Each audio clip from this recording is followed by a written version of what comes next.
Camera. Tapos 10 na lang. Oh, ilan yung star, kuya?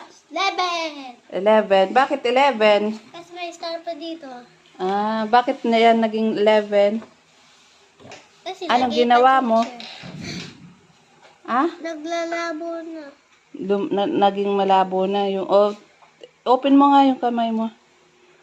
Bakit? Very good ka? Sumagot ka? Yes. Okay. Oh, Ako kasi yung una. ikaw yung una.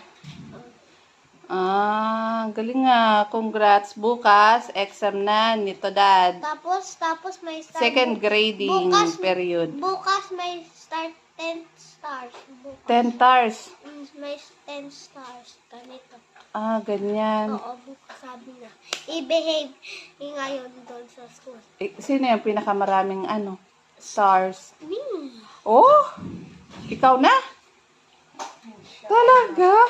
Si Ken, 9. Ikaw, 11. 11. Yeah, wow. Congrats.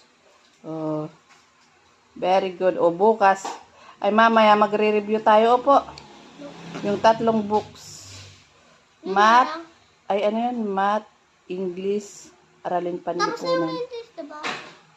Bukas na ang totoong exam. Doon na. Alin? Doon na pipili si teacher bukas. Ano? Yung totoong exam na.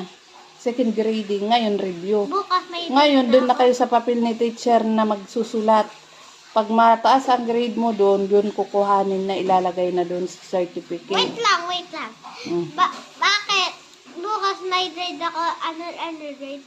Ano yun? Grade Depende sa exam mo. Kung 2? grade 1. Grade 2 pala? Bibigay na naman si teacher ng grade. Yung kinuha ni daddy noon, tapos may certificate na yun. pipili ng top 8 kung kasama ka sa top 8. Di ba pagdating dito ni daddy? Bukas. Baka may ID na ako. Gusto ko ID. Ah, sabi ni teacher, nag-announce. Sabi ni teacher noon. Diba?